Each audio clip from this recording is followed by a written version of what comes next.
Hi there, friends. I'm Scott Wakefield, lead pastor at First Christian Church of Greene County, and I'm here today with Tommy Staggs and Leslie. And we're going to have a Coffee Convos. Awkward pause. Thanks for joining us. Coffee Convos, as a friendly reminder, is an opportunity to have some good convo with some good friends over some good water, tea, Water. and water. Water are you drinking? Tea. So we're glad you're here because we're going to hear about the work of God in the lives of Tommy and Leslie. And we hope you enjoy that, get to know them a little bit. Talk about things like where are you from, how'd you meet, how long you been together, what has kept you together, tell us about your kids, all those good things. And then we'll talk about work, life, ministry, all that good stuff. And we have lots of questions. That's a lot of questions already. That is a lot of questions. I just want to give them a flavor and give you a flavor for where we're headed. Help set the scene. Are you already verklempt? Are you already overwhelmed with that number of questions? Well, we already did that. You could go find the old episode where we did Scott and Staff Live. Yes, and that's that has true. our story in there of how we met. But if you missed that, the thumbnail version would be we attended elementary school, middle school, high school together, and so we knew one another since 5th grade. But then when we were seniors in high school, we began to date, and then dated into college, spent some time with a breakup, realized we were meant for each other, got back together, were engaged and married right after our graduation, been married for 18 years? Mm-hmm. Man, You're beginning to be old enough. where to you forget paused over that, yeah. And your kids' ages. Yeah, three Yes. You kids. got to think about that Yeah. stuff. Yeah. Yeah. So you had to be apart to realize you were meant to be together. You had to grow up. I needed to grow up for sure, yeah. That was mostly me needing to grow up, I believe. So tell us how. What do you mean by that? No, I Let's thought we were go going to talk right about in. fun things. Let's go right in, man. Yeah, I mean, we're going to talk about cats and stuff, right? Do you like cats? Yeah. I don't want to talk about cats. I'm allergic to cats. Um, No animal should be domesticated. That's where I'm at with pets. So tell us about your kiddos. How many of them do you have? And tell us about those kinds of things, etc. We have 3 kids, Yeah. 13, 11, and 6. It's crazy. 2 in middle school, so, and then 1 in kindergarten, so It feels like Julia was just born. to I me. know. It really does. Yeah. Cool. So, y'all are East Tennesseans, born and raised. not born. Not born. No, Oh. she was. That's right. You were not. Not me. Yes, Yeah. that's right. Where Yeah, were you born? I was born in Greenville, South Carolina. Greenville. Not Greeneville. No, not Greene. Yeah. Yeah. And you were there for... Through 5th grade. That was when Okay. we actually lived in Anderson, but that was a small town at the time. So I was born in Greenville. Yeah. And then we moved to Tennessee when I was in 5th grade. So let's talk Tommy and Leslie Staggs' personality and marriage stuff. Who is the fighter?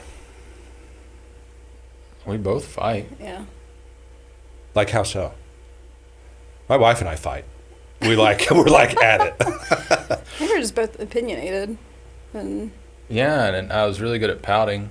Man, Yeah. we have started in the deep end. Yeah. Which she So had you to, used to be she a had to pouter? reveal that to me, that I was really good at it and it was not a good habit. Yeah. Yeah. What got you out of that? Other than her She did. sanctifying presence. Yeah, she did. She made me grow up. Yeah, pouting's no good. So let's not unpack that any further. Let's move on to the next thing. How did you know that she was going to be a great mom, wife, person to live with the rest of your life? She's always been thoughtful and very intentional about being kind and encourager. It's one of her gifts. And so even when we were just dating, she was very encouraging and thoughtful, and she loves special occasions and that type of stuff. So she makes you feel known, seen. So I think that was really a big part of it. It's what makes her a good small group leader as well. Yeah. So you felt known and seen. Yeah. Yeah. Yeah, so I think that we both had always talked about wanting kids, and so that was never really a weird question for us. Yeah. How did you know you wanted to be with him? Well, I saw him. Well, it was really his strength. Yeah, it It's was. true. So in high school, Like muscular strength. What a lie. What an absolute lie. it's true. It was. It was in high school that we were talking about cheerleading. Tommy was a swimmer, by the way, yeah. Yeah. We did have a and little bit of that. I don't know, I was talking about the camp I went to at UT, and he was like, I could throw you up in the air. Because I was like, those guys they're so strong. And so he did. Can't believe we're getting this story. I've never heard this Carry story. on. That may be true. Yeah. Yeah. Now the whole world knows. Yeah. So I was So you super were impressed. like, oh, he's so tall and strong and manly. And then, I mean, I knew he was involved in church and leader of his youth group. So, Yeah. I mean, I was really drawn to that for sure. And then after our first date, I was like, okay, that's the guy I'm going to marry. Really? Yeah. Really? True story. Yeah. You after the first date? Mm-hmm. Dang. You notice how she said man, but I was in high school? Man-ish, man-like. Plan that. No, I'm just kidding. I was going to say, that's definitely planned ahead of time. That was like, now if you could talk about Oh, how... manly I was. Yeah, that'd be really helpful. So we got a bunch of questions already from folks prepared. All right. Yeah. One of them has already been answered. I would love to hear your first impressions of each other when you first met all those years ago. Yeah, that was 5th grade. And my first impression, really, of her standing out from all the others was we were running the mile, which was a requirement in 5th grade to run the mile. And she ran a heard very this. fast mile. Yes. And so I remember that, and remember thinking, now that's one I'm going to keep my eye on. So really it was the physical prowess of one another in the first place. Yeah. That did it. That's a good summary. Yeah, that's good. You're like, let's stop there. Next. Fist bump. Anything, first impressions? Well, I mean, he was shyer, because so he was, boyfriend, girlfriend, middle school, doesn't really mean much, but that was my best friend.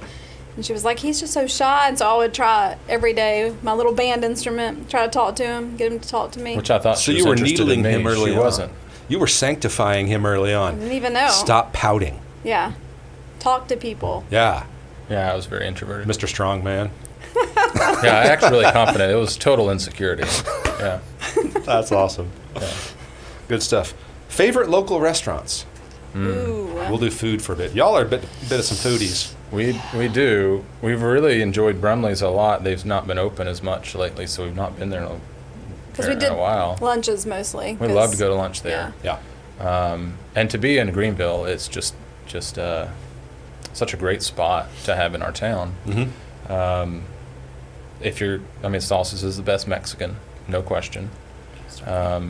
So we'll go there often. Casa Nostra is Another fave? Another favorite for us. How about Charleston restaurants? Y'all spent some time in Charleston. Tell us a little bit about that for some folks who may not know. And so you went to College of Charleston right out of high school. Ended up graduating back from Milligan, but so she spent some time there, and it was just a city she loved. When we were married after graduation, we spent the first 5 years of full-time ministry down in the Charleston area. So that was kind of, for us, just a spot where it was away from family, just the two of us.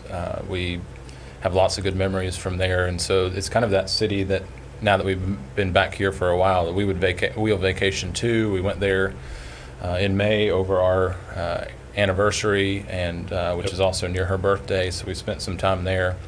And one of our goals during that trip was to go to some of those restaurants that we enjoy a lot. And so we, the special occasion restaurant that we went to is Peninsula Grill, and that was where we celebrated our anniversary a few times, and we always enjoy that one as a fancy one. There was one that you went to in college that we love going to. So Kickin' Chicken. That's Kickin' my Chicken. fave. Yeah, really, the downtown location was the best. They have the best sauce, so I really love sauces. I've been to that one. So that's my favorite one. Yeah. The other ones aren't quite as good, but Really? that one is that's our favorite. Yeah, people who visit Charleston, they also want to know about seafood, and Hyman's is the tourist trap right on the main thing. And it's not bad, but it just is the tourist trap It's the seafood. one to go to. Yeah, I would Makes suggest if you can spend maybe 10% more than Hyman's and go to right down the road from that to Hank's. That is a better option to get seafood. There are some like hole-in-the-wall local places, but they're hole-in-the-wall for a reason. So Hank's is still right down there in the main area, and we really enjoy that one a lot. So Charleston's where the two of you first established who the Staggses are, and we're together there. 5 years, is that right? Mm-hmm. Ish, 5 years? Cool. Why are you Clemson fans? Are you a Clemson fan? I mean, sure. By default. I mean, You're she like- had to be. By proxy. Right? Yeah. So I was born in Greenville, Yeah. but I lived in Anderson. If you have ever visited Anderson, there's a highway, just kind of a main highway through town. There are tiger paws on that really? highway, just printed in the middle of the lanes on the highway. So that's what I'm growing up driving down roads with Clemson tiger paws on the highway. I was born in 1981. That was the year of Clemson's national championship. So Do you remember? Do you watch? Did you oh watch yeah, it? of course I remember watching that as an infant. No, but there was a height of love for Clemson, so I grew up. So there was a lot of hype around There was that. a lot of hype around Sure. the program, and then of course when we spent time back in Charleston, we were able to go to some Clemson games. Yeah. My older sister graduated from Clemson, so I've spent a lot That's of right, time your sister, yes. there. Yeah, so we would go to homecoming and games often Yeah. there. So really, my whole life we've just grown up rooting for Clemson, and now it appears as if I'm a bandwagon fan. But now the public knows. It's not like I root for Alabama or It's just something. wow, wow. There you go. So feel free to jump in on the comments there. If you could live anywhere else in the world, where would it be?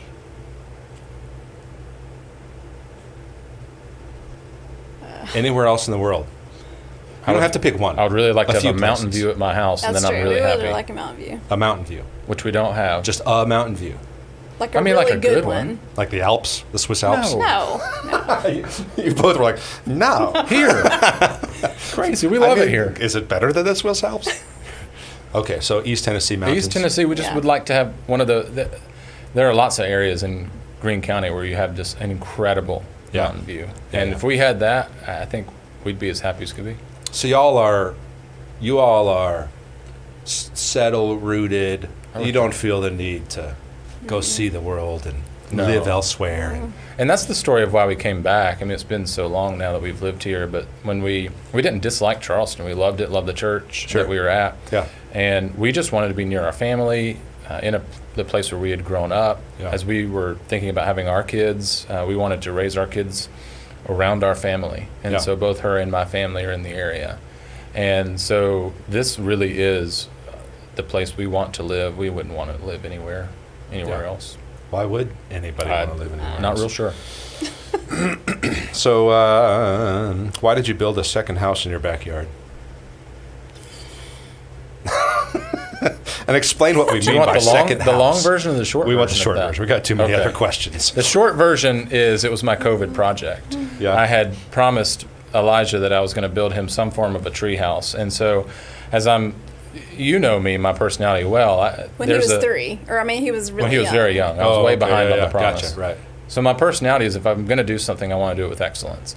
And so therein, the joke of it being a second house. So it really I don't know what I'm doing when it comes to building, but I learned it Yeah. and figured it out. And throughout the time where we all had extra time at home, that was where I was spending my time. And so it's like a 2-story. It's a pretty striking it's a- tree house, frankly. I'm very pleased with how it turned out. Yeah. Every time I go by, I'm like, that's a second house.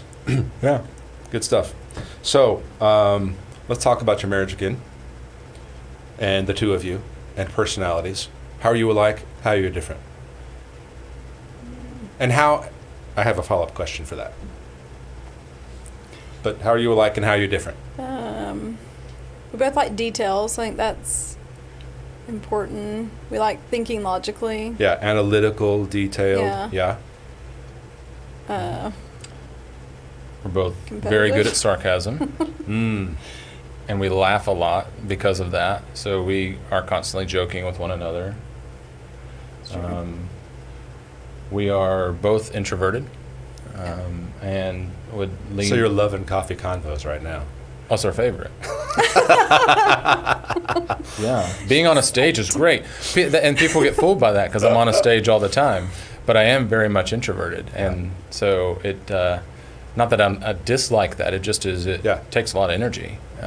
Where we enjoy that quiet time that we have just with one another and downtime. So we both have naturally shared that, and so we enjoy that. We are kind of foodies a little bit, and so we for sure. We both enjoy that. She How loves long does it watching take? football. Oh yeah. Really? Yeah. I don't know if I knew that. Yeah. My kids are like, you're really annoying. She's loud. Seriously. Loud. It's like all our neighbors can hear you. It's like, so? Tennessee's loud. playing. Wow. Nice. Yeah, you guys do follow you too. Yeah. Yeah. Sure. How do you live in Tennessee and not? Well, Wow. if you grew up here, for sure. Yeah. Well, I mean, I asked that question, and then I've been these last few years, which is turning into a decade of Tennessee football, has been really difficult. But Yeah, it's true. Yeah. Yeah. So how are you very much alike? I thought we just. I mean, sorry. Just did that like that. You're like looking at me like, hello. Different is what I meant. Let's see. He's more outdoorsy. I'm more indoorsy. Okay. No. Foods, Ooh. things you dislike. He likes olives. I don't like olives. Olives are all gross. All of them. No, that's Thank you. incorrect. But I'm dad joke. No, it's not That's incorrect. incorrect. Olives are all in the Bible. You need to eat them. Olive oil and things is fine.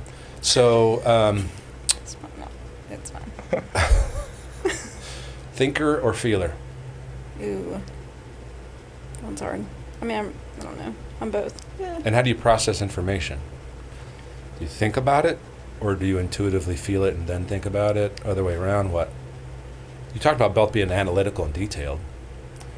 Yeah, I definitely think a lot, but I describe myself like I reflect on things a lot. So rather than just charging forward at life, I reflect backwards a lot. So my minor was in history, which is kind of just an indication that I like to do that. So a circumstance will pass, I will reflect backward on that for days and days and days and days. Yeah. And so I, likewise, in how I felt or thought or responded in a circumstance, so I reflect pretty deeply on things, which is both the intellectual part and the mind, but it's also really how I felt, how the other person would feel. So, Processing the emotions of the Yeah. moment and what Yeah. happened. Yeah. Yeah. Oh, that's for sure you. I mean, Yeah. something will be done, and I'm like, okay, I'm on to the next thing. And you'll come back around, and I'll go, oh, yeah, that's good. Let's, or we'll be talking about something, and he'll be the source of, well, we did this way then, and remember when we blah, blah, and I'm like, Right. We're going to circle back on kinda, now that you mention it. Yeah. Yeah. We're going to do that after this is over, too, because I've Oh, got for to sure. talk to you about the preaching thing. I've been reflecting on that. Yes. See there? Yes, we've got There's things more. like that. So, It's happening live. thinker, feeler. I mean, I think I'm both. I don't know if I don't think it's healthy necessarily to separate them. But, so. Yeah, I agree with you on that. I don't think it's all that helpful too in lots of ways because it's Yeah. more complicated than that. But how do you think of yourself or feel about how you process information? My hunch would be you think first and then feel. But, so she was really good as like a QA analyst at her work, and just thinking through the information at hand. Yeah. So I think you naturally just think through the information at hand before you really feel. Although I can actually think of some other times where she feels It's first. so easy to poke holes that for me it's just really hard to pick one. Because I can think of examples of, Yeah, of I both. think it's probably different, but sometimes I'm more feeling, like I would just value feelings over what's really going on. In particular kinds of situations or circumstances. Yeah, I think so, yeah. Tell us about your work and what you do. And Well, I'm a software developer now, so I'm in the learning phase. What did you do? So before, well, I've done a few things Yeah. at my job, but because I have been there 18 years as well in November. Wow. So, Yeah, but more recently I was like a QA analyst, and then I turned developer. So just learning coding, What's a QA analyst? quality assurance. Okay. So I was just thinking through how would a user use this, and like what are some scenarios that we're not thinking of, maybe right away. Okay. So now you're doing the ones and zeros and coding and learning that Yeah, lots language of zeros. stuff. Yeah, so yeah, basically, I would just say basically, I feel like I'm learning, so I'm just in that. Like, I love to be really good at something. Obviously, I don't know who doesn't want to be really good at something, but I would still say I'm on that road up of like feeling like I want to, I don't know, learn so much that I'm actually really good at it. So what language or Oh my coding goodness. stuff are you learning? Right now, it's mostly Angular, JavaScript. Okay. Types. I have no clue what Angular means. I've heard the word JavaScript. Yes. And Angular JavaScript, is that a type of JavaScript? It is. Yeah. So, cool. Yeah, I feel like that part's boring. What has been a great thing? Because folks may not know you work at home, but you are working, Yeah. and you're a mom, and you all have 3 kids. What has been the best thing and the hardest thing about being a mom and working and in the home for both? I would say I feel like it's an advantage to be at home doing both, just because, I mean, especially last year when the kids were home, it's just the That's true. ability to continue to work, but not have to, but they're home and can do their own thing. Yeah. I think it's hard to be a working outside the home mom, just because you start to feel conflicted on, am I doing the right thing? Are other people raising my kids and I'm not? So it feels like you have to be just really more intentional. And So it exacerbates the feelings, the working mom part of it exacerbates the feelings that are already there of other people training, teaching, parenting even, in a sense, my own kids. yeah, because I mean, you drop them off at daycare and it's like, oh, she took her first step, and you're like, okay. Like Great. they're just being so sweet telling you, but Right. you missed it. Yeah, So I mean, that's hard, but because you feel like you've missed something yeah. that I mean, you're supposed you were to train your supposed to child. be there I mean, that's for. like the God-given, Yeah, that's your God-given role. yeah, And yeah. it's hard not to feel like, well, I mean, I don't know. I know it's controversial. Obviously, I do it. So, I mean, I still work outside the home, but, it definitely was a struggle, especially when they were young. Yeah. Because in an ideal world, I think we would all, well, I don't know if we all would, but you could take a break and, raise your kids when they really, Yeah. I think we would live in France or Spain if that were the case. They give you like a year or 2 in France or like 2 years in France, Yeah. something like that. so it'd be great, but it's not really how it works here, so. Right. Yeah. So, y'all are ministry family. So let's go on this vein a little more of work and family and raising kids and being in ministry. Generically, the same question: what's been easiest, best, nicest, good, and helpful about being a ministry family, where you got a job? I mean, you both are working vocationally, but you're a ministry family with kids. What's been good about that? What's been hard about all that? In generic terms, however you want to answer all that. For you, for your kids, whatever. There's certainly been a lot of both. It's a real blessing that she's been able to have the job that she has, that has relieved a financial burden that so many people would carry, that we might carry otherwise. Just questions about health insurance and all of those things that we don't have to worry about, and that God has been good to us in providing beyond what our needs would be because of that. So that's been an absolute blessing. The difficulty is that time work-home balance, and that's been really, really hard. Even if, she were not working her full-time job, that time-work balance would still be difficult. Sure. I think Yes. we've talked about this recently, the dynamic with her being full-time working and also me working full-time has been helpful for, at least for me, to not fall into a bad state of mind where I would say, oh, well, I'm the breadwinner and so you do everything. That it makes us more of a team and a partnership when it comes to the things around the house and the things with the kids. Mhm. So that's certainly unique to that, and I feel like it's been good for us. It's always hard. I think everybody, no matter what job you have, whether it's you're part-time working and you're a student still, or whether you've been working for as many years as we have, Mhm. you struggle with that balance. Mhm. And so those are hard. Those are hard times. I can certainly resonate with what Leslie was saying about that pull of our responsibility to raise our children. And I just recently went through just a checkpoint with that myself, where what am I doing? This is my number one responsibility to raise these children, and so I've got to be committed to that, and just reminded of that through some circumstances. And Yeah. so those are some general thoughts. I guess you have anything? Yeah. Yeah, I mean, I think the good thing about being in ministry is that even though you might get a front seat to like some bad things, you get a front seat to just how God's working in people's lives and Mhm. watching people go through that journey. I think, and just how faithful God is in pursuing, which I mean is always nice to see. I feel like we see it more maybe than others. Mm-hmm.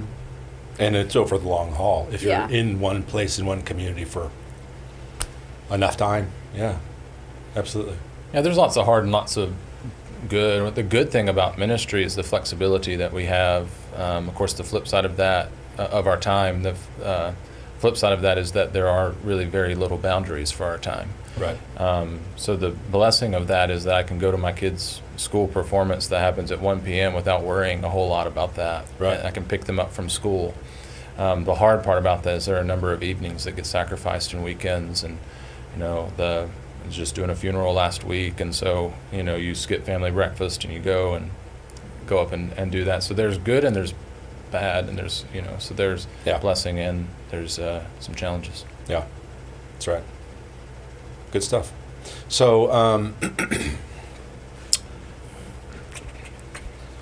looking back over your lives and your faith in the Lord, who are some people for you that have been mentors and models for you, looking back, that were, part of how you came to faith, and people God used to not just model, but speak His truths into your lives? You can go first. Gosh, okay. I think definitely family, obviously. We grew up coming to First Church of God my whole life, Mhm. so I think all that makes an impact. And then beyond that, I think in middle and high school, my small group leader Okay. and young life leaders made a big impact on just how I saw through them how Jesus pursued, just some ways they stepped outside, my own comfort zone or something I knew Yeah. in order to love Jesus. And so those always stand out to me as still something I think about even Mhm. today. Mm-hmm. Y'all are both in young life, Mm-hmm. and so that go to the kids For thing. sure. Yeah. Yeah. Mhm. And I feel like my small group leader, I didn't really think I knew my youth pastor very well at the church I went to growing up, Huh. in high school. But my small group leader, I stayed at her house, and she let me have friends over her house and swim in her pool, and, we just were very close. She took me on lots of adventures that were possibly dangerous. Like just You dropping just off a opened the door. homeless man, where he needs to be, but then people were coming to our car, so she's like, okay, you can get out. And just stuff like that. So she's really big in the homeless community. Cool. And so just that. So being along the ride for that. Yeah. Cool. That's something that makes me think of one of the benefits of the flexibility of being a ministry family or being around that is you get to come along for those kinds of things. That was a part of my growing up years, my whole life. Yeah. Not just my parents would do the homeless people stuff all over the place in Los Angeles. So I experienced some of that, but also in local ministry stuff. So how about you? So I had really probably people I think of, first of all, the funeral that I was doing this past weekend was one of those people for me. A big one was my youth minister growing up. So I mentioned moving to Tennessee, and so really all through middle and high school, this was my youth minister and was the one that baptized me. Youth minister when you got to Tennessee? Okay, yeah. Gotcha. Just baptized me, discipled me, was with me when I made my commitment to full-time vocational ministry.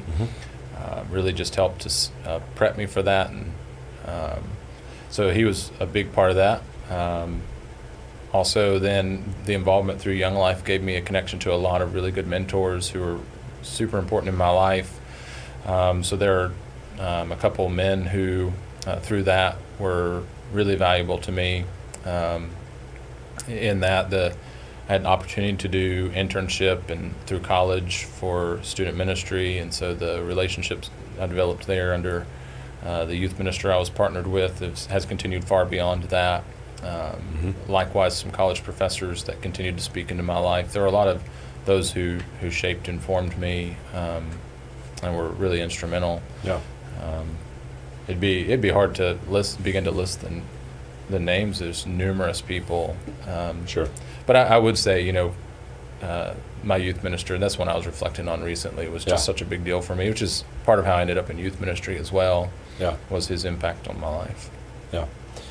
What are some difficult challenges in your lives or marriage or ministry that you've had to overcome that are, looking back, ways that God used the circumstances for where you are, where you're headed, to mature you, sanctify you?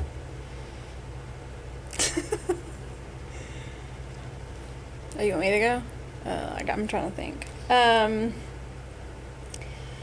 There's been lots of challenges, obviously. I think it's just always coming back to your identity and finding your identity in Christ, and just those lessons that happened over the time of either some sort of hardship or. There was at one point I really struggled with church, feeling like church was like the mistress, taking my husband away. So just changing my perspective.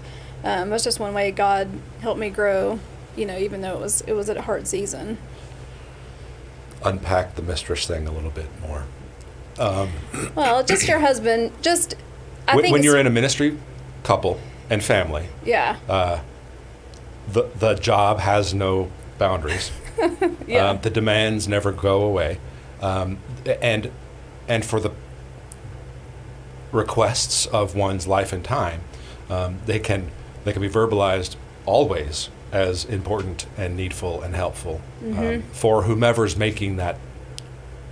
And it's not just a demand, but it's a request, it's a need, it's a something. One of the big differences there too is a lot of people really enjoy their work, but Sure. When you're in ministry, you love Jesus, and so therefore you love your job.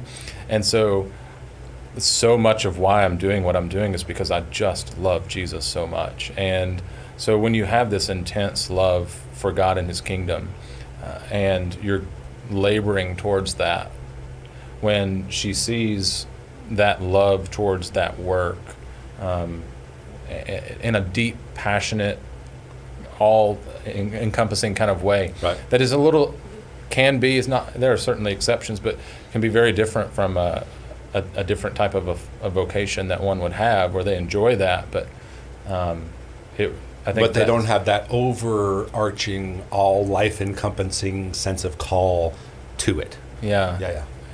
And so the challenge for me in that, of course, is not to lessen the degree at which I love this job or love Jesus, but to increase the degree at which I was loving my wife. Yeah. And to fill in the gaps where that she was not feeling that, and to verbalize better and to be far more intentional. And so that was one of the ways we overcame that story. Yeah.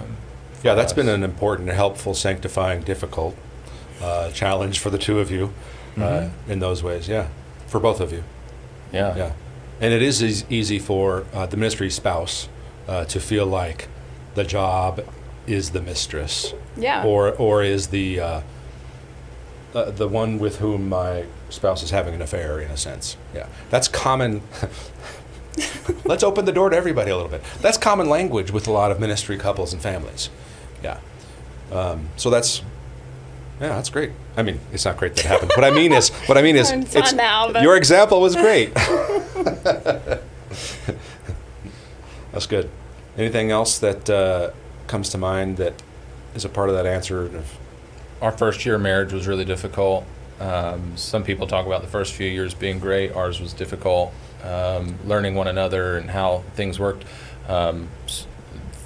We didn't have the opportunity to go through a program like Foundations or Merge. I know that because we have that here. If you're in that, listen to what is in there. It is so helpful. It will save you from so much heartache and grief. But the expectations we had walked into, especially marriage with, were just hidden forces of difficulty that took us a long time to work through. And so that was tough. As we began trying to grow our family, we experienced numerous miscarriages. And that became a real struggle, not just in grief because of the sadness of loss there, but also was a faith challenge for us along the way. And so that was like, Lord, you've designed us for this, and we want this. And and God has the ability to save the child. I mean, I remember sitting in the vehicle after we had left the doctor's office, and they, said the baby showed no signs of life inside of Leslie. And I remember just pounding the steering wheel in prayer, saying, Lord, you can bring this baby to life. There's no reason this baby has to be dead. You are completely Lord over that. Why would you not? Yeah. And just working through that is was a real tough and yet formative time for us. What were some resources, relationships, helpful thoughts, principles, discussions that were part of y'all working through that? It's one of those things that not a lot of people talk about, and more women go through miscarriages than what you would ever know. Absolutely. And it was only after experiencing numerous miscarriages that became known, because at that point, something that we had desired to keep private, because we're introverted, we don't really love a lot of attention. We had desired to keep private, became impossible to keep private. And so more people, and you work in a church. Right. And so people began to say. And our person was on a youth trip at CLI, so that was fun. So people come up and say, I've gone through this. And so that, her finding some women who were able to walk her through that was very helpful. For me, the song Blessed Be Your Name was one that just carried me through that faith crisis. Through the good times or the bad times, that I choose to say, Lord, you're good and your name is great. It's not just feeling that and experiencing that on a real deep level was a big resource and help. Yeah, I would say our friends helped me process some of those things, and I think just Tom. I mean, you can look back and then see, what I was so scared of at this point actually was true. I was not wrong in thinking that. It was just that I was just in that grieving moment. I couldn't accept it. Couldn't see past and know that there was a future. Yeah. Despite how I feel now. Right. Yeah. Yeah. Good stuff. So church and ministry.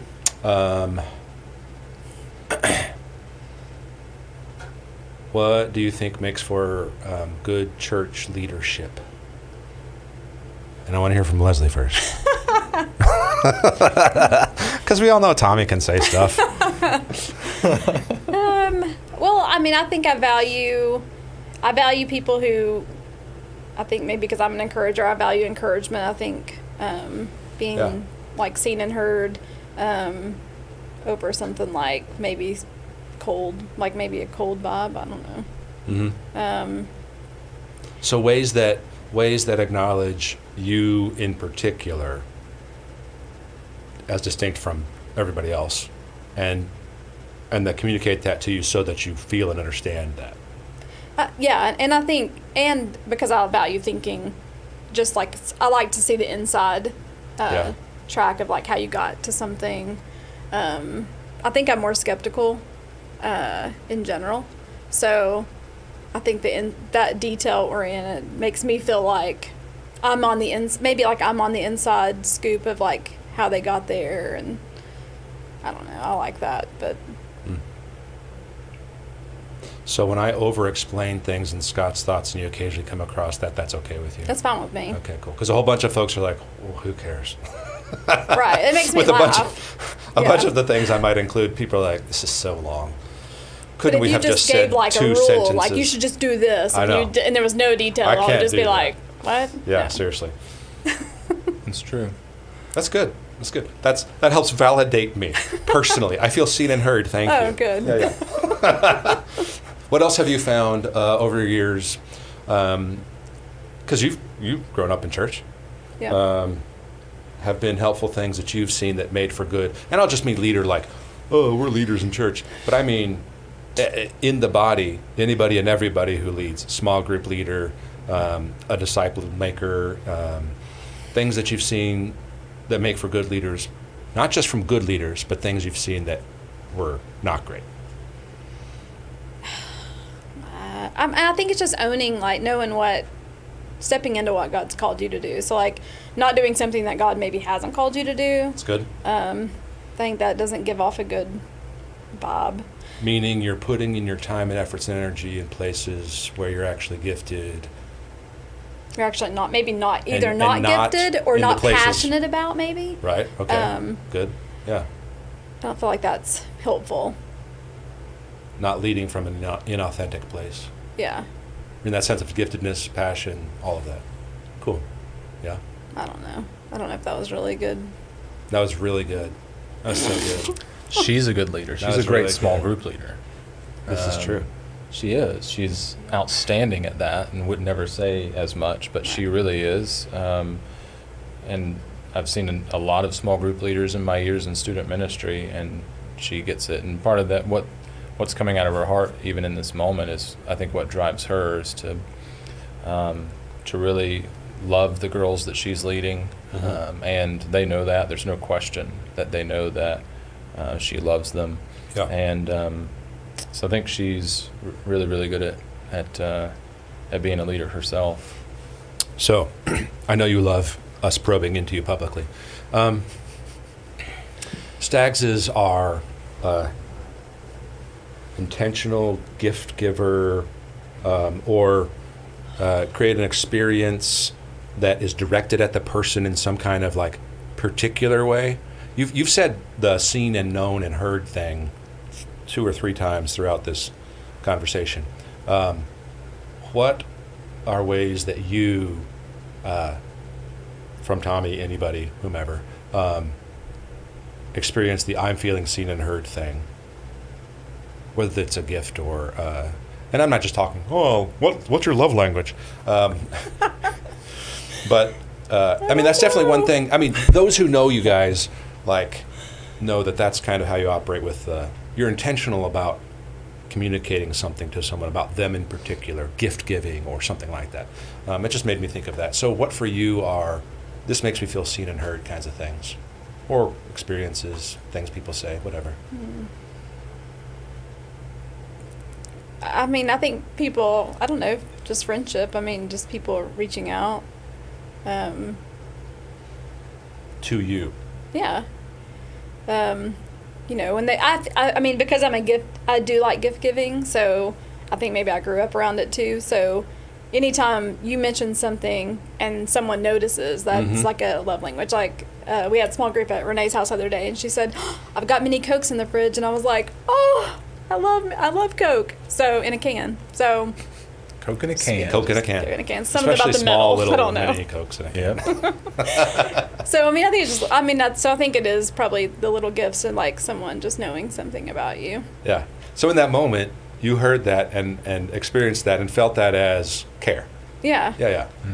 Yeah. Yeah. Good stuff. How does Tommy not do that? Let's talk about that. What does Tommy fail at? Sometimes in he that just all brings the time? home- Go ahead and cut, guys. I'm sorry, you were saying something. Well, I can remember back in the day, you would like bring home something that was like something only he liked, like Diet Dr. Pepper or something I would never drink. And it was like, I don't think this is for me. That's Thank you. hilarious. Let's keep talking about the things that I do wrong. Let's do that. I will not name the names here, but I know of a couple where he would, like all the time, for her birthday or anniversary or Christmas, he would get her a power tool every single time. I think it was actually a joke eventually. Yeah. I think he really messed up a few times early on, but then it became a joke as a way for him to get his power tool every, yeah. So he's got quite the shed in the back of tools. So, yeah. Good stuff. What would you say makes you, same question, feel seen, known, heard well? Oh, I am, because I'm introverted and I'm just not good at small talk. Part of why even this is awkward for us, we just aren't good at small talk. I like to talk about deep things. I like to talk about real issues. Yeah. So when we're just blitzing through small talk, I just don't feel seen. When someone will take the time to have a meaningful conversation, that is a healthy mix of asking about, each person in the conversation, Right.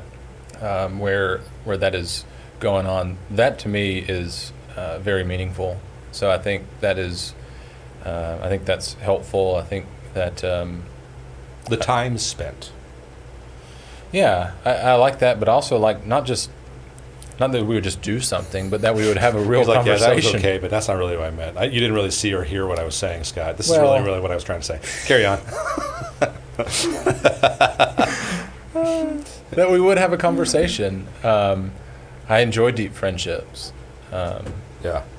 I really, I mean, I don't know how else I might describe that. Being, How would It you is- How would you describe that about him? How you feel seen? I don't always get this right. Typically, I get it wrong.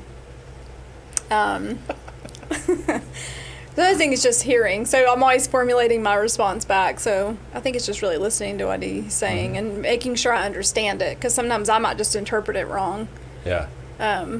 So the simple act of listening well enough to respond back so that the person knows that they've been heard. Right. Yeah. Yeah. Which, I mean, we're just talking marriage, communication basics, Right. obviously, right? Sure. But that's a big deal. Yeah. Because I can be like, okay, I know where we are in the conversation. We need to get here. So, Yes, and I'm that's like, where hello, I think we hello. all like in that way. yes, you are. Yes, you are. And that is one way I feel unheard, because you've already got a predetermined place you're going to go. And you know that there are other things that need to be talked about, or we don't need to go that far, or that we're forgetting something. Well, if there's already a predetermined place where we're going to go, Right. and that's where you're going to go, then it doesn't matter what I say. Right. And it doesn't matter what I feel or think in that moment. So that's where I'm not seen or heard. And so, yeah, that's about you not being seen and heard, and not just the issues involved that you think are being missed. Right. Being a part of the Yeah. process. And I think that's one I'm of the... trying to actually do meaningful stuff here, Leslie. You need to be and want to be part of the process. And there's Oh, a sense yeah. in which, like, where we end up hardly matters. Correct. Yeah. But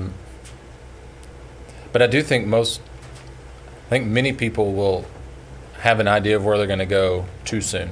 Right. So, Yes. of course, we could laugh about this all day because my personality is slow and I reflect deeply, and so sometimes I don't move fast enough. But waiting long enough to think things through, to analyze the situation well, and then make a wise move Right. is one of those things I value a lot. So I can sense in someone else that they're not seeing the room, the circumstance, the situation well enough, or they're only seeing part of that story, then that really just bugs me a lot. I really like to see things from every angle that I can possibly see it, think it through. Yeah. And that includes how I feel or how I think about a conversation. So when somebody just blitzes right past that, I feel unseen. Is there anything we've missed in this conversation that you would like to that would help you feel a part of this and seen and heard, so that this process is something with which you are safe and feel okay with? You're so funny. I know. So let's see. What is God currently teaching you? In the Word, in your relationship with one another, from my preaching, whatever. Oh, whatever. that was the part. Yeah. Whatever. Yeah, that happened. I've been reading in Proverbs lately, and I've read through Proverbs numerous times, and it's an easy book to get ADD in because it just moves, different thing to different thing. And oftentimes it feels like, oh, there's a theme. Oh, wait, no, there's not a theme. Right. Oh, there might be a theme. Yeah, and you're Maybe like, there's- wait, did I just read this? Yeah. This is the 17th time in the last 3 chapters. So I think because of that, it's been easy for me to zone out a lot in previous times. But I also have been reading it through with the new filter just of what does it mean to be a man, and what has God called for that, especially as my son is approaching teenage years and thinking about what my responsibility is to teach him of what it means to be a man and how God's created him in that. And then seeing the wisdom of Proverbs and that Solomon writing that for his son to instruct. And so seeing that what's there, taking that in on a different level has been just precious to me of these last really few days, couple weeks. So that's pretty fresh for me of what. Any particular lessons, principles, things in your reading in Proverbs in the last little bit in particular? I think that one of the things that has continued to pop up as I've been reading through there, and I've been reflecting on this a lot, is it says often that a man thinks that his way is right, and that the way of a man is right in his own eyes. Right. And then it kind of tails back around and it says, but that leads to his folly or to his demise or to his death or whatever. And so that we often think we've got it figured out. And that is, for guys, a big problem. Like for men, we think we just know everything. And it's probably because our hearts get hooked by pride so easily.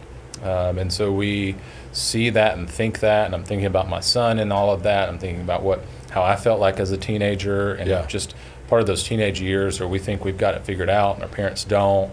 And so how would I help him see this wisdom And value that and in you and others? Well, and that he would recognize that I may think I have it figured out, but I need to stop and say, Lord, what do I have this figured out? Right, and apply that for him. And it says, my son, don't fail to listen to wisdom. Don't fail to listen to other people. Right. And so that when we stop listening to other people and we just say, I've got it figured out, this is my way, and I just know it, it just walks right into destruction. Because it's there to be known and seen and heard.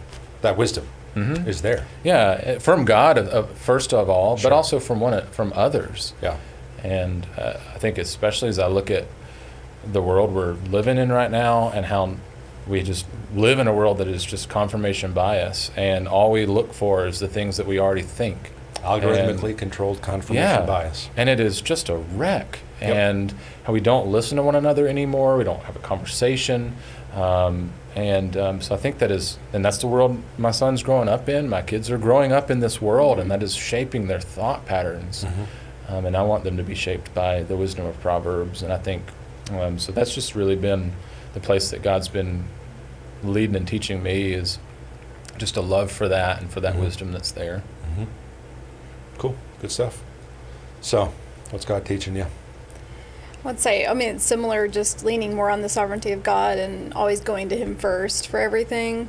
Just as I'm reading through the Old Testament, that's just become like all these king's follies are leaning on other things. Yeah. And And then I think just recognizing also just in culture how easily even I have been persuaded by something we heard that it sounds really good, but it's not based on any kind of biblical truth.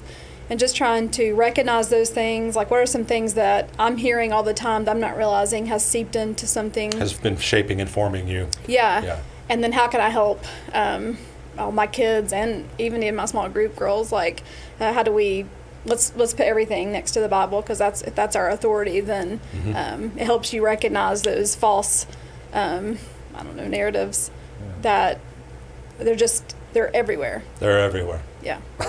They are the main cultural diet. Yeah, and they do lead to destruction, and that's the thing. So Yeah. Many things along those lines, like you're talking about, for our kids, for your kids, for students in your small groups, younger generation. What kinds of things in particular are examples of those kinds of things that are the steady diet of things they're hearing, seeing, maybe typically they wouldn't even be aware of, but that are destructive? I think that the source of truth comes from inside of your heart. I think that's destructive. I think that is a lie from the enemy. The source of truth is God, and our hearts are deceived by sin. So when we say be true to yourself and just be, Right. that's one of them. Look out for. Be true to yourself. Yeah, You do I think you. that is absolutely. Yeah, you do you. There's a sense in which a whole bunch of cultural phrases. It is what it is. You do you. You can be whatever. You're enough. And even things that sound very helpful and empathetic and lovely Exactly. and wonderful and Exactly. helping, like let me Right. give you space to be you in this, Right. and go ahead and just validate all that in you. Yeah. Yeah. I think that's a real bad one for sure. I think that we shouldn't judge. I think that's a bad one. I think God made us to discern. He has taught us how to discern through His Word, and so I think there is no living without judging. We judge all the time. Now, to condemn one on a moral basis is God's responsibility, not ours. Right. But that we could not speak into someone else's life and to provide wisdom, discernment, Yeah. judgment of a circumstance or situation. We're instructed to judge judgingly, judge Yeah. justly. Yeah. Yeah, so I think I see so many people are afraid to then offer Any- advice at anything. all or any thought towards, you're headed the wrong way. Like somebody's walking towards a cliff. And rather than saying, I need to stop you from that, like that is going to lead in your destruction, say, well, don't judge. That might be right for them. Right. Like, what in the world? What world are we living in? Yeah. That is just straight from the enemy. And so I think that's been some cultural things for me. I don't know. Yeah, I mean, I think social media in general is just, it's sets you right up for a comparison trap, of course, from not really seeing what's really going on behind the scenes. But I think more than that, just like one of the things that Sheologian says stepped on my feet, just, like not adult, saying you can't adult is really not, that's kind of sinning. And then I can't even. yeah, and I can't even, and I love that one. And I feel that too. We've said that. Yeah. We've all joked that way.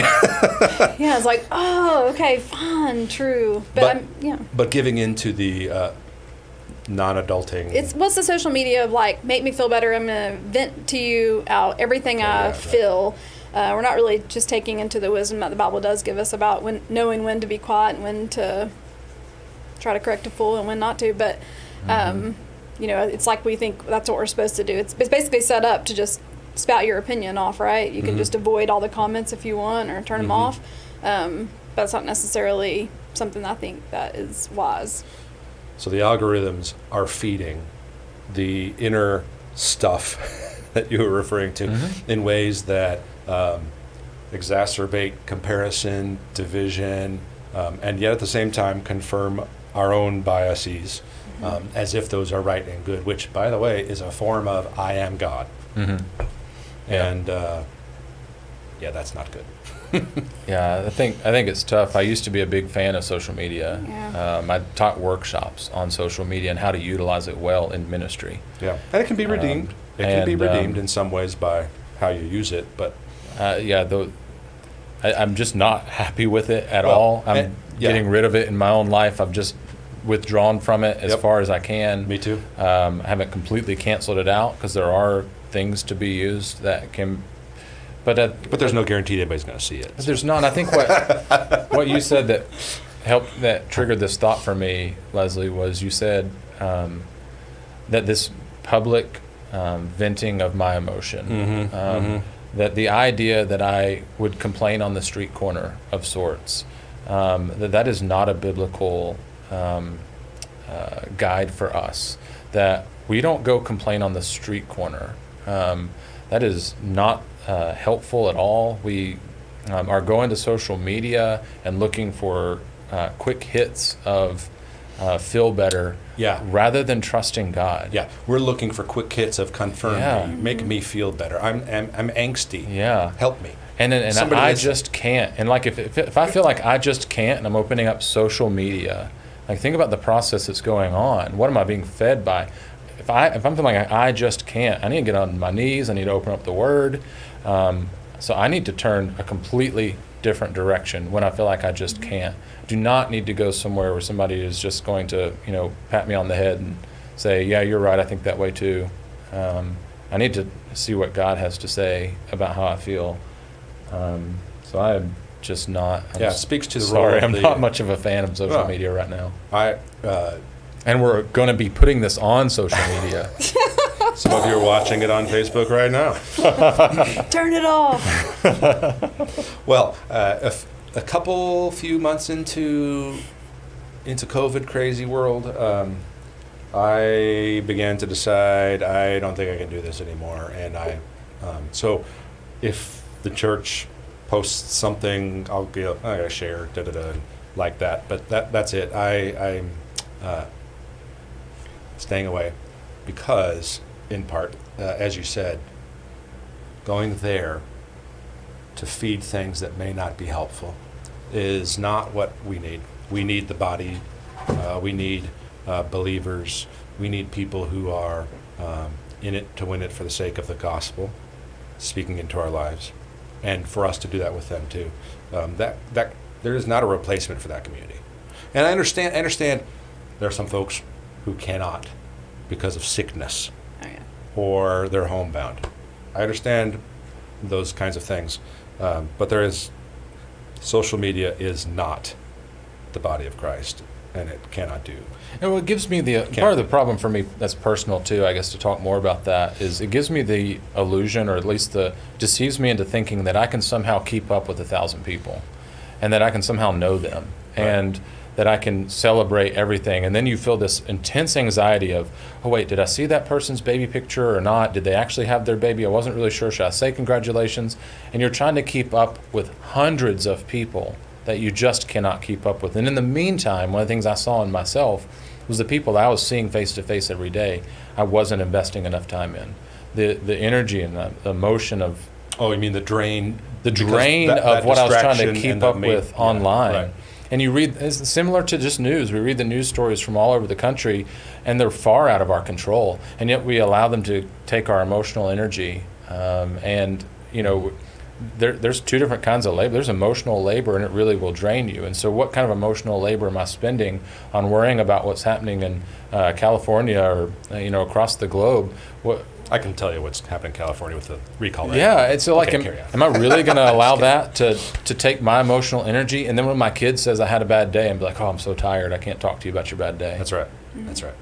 And we're silly to think that stuff is not affecting our actual people relationships. Yeah, by the time I get to picking up my kid from school, I'm like, oh, this world is too much, I can't even. And then they get in the car, and then they say something about school, and then here I have this internal thing of, do I have enough energy to engage in this conversation? And boy, that just rocked me. And so I've distanced myself from that. I want to become more intentional about, I can't care for everyone. I can't have deep relationships with everyone, but I can for the people that are in my close circles. And I can help make sure that our small group leaders are doing that for the people in their small group, our life group leaders for their life group. I can make sure that they're having those conversations, and that's the way it works, is the way it has to work. Absolutely. Yeah. I likewise many months ago because I'm an info hound. I like to know everything. I like to go look at things. You guys are cut from this cloth. Oh, yeah. I like to always keep up with all the news and what's going on in everybody's lives on social media, yada, yada. I look at the news a couple times a day for a few minutes, and I go to a few different sources on purpose, and then I may track to a couple different places for a couple rabbit holes here and there, but I come back quickly and then I'm done. I can't do it. I can't doom scroll anymore because that does affect my actual day-to-day life and the people around me that I have responsibility for. Yeah. Yeah, good stuff. Well, thanks for coming. Was that so difficult? You crazy introverts. I don't know. I'll have to think It was about so it after difficult. this. I'll have to think about it. I'm going to process this for hours afterwards. No. Thanks for joining us with Coffee Convos, with 4 Coffee Convos with the Staggses. And thanks, y'all, for being with us. Yeah, thanks. Thank you.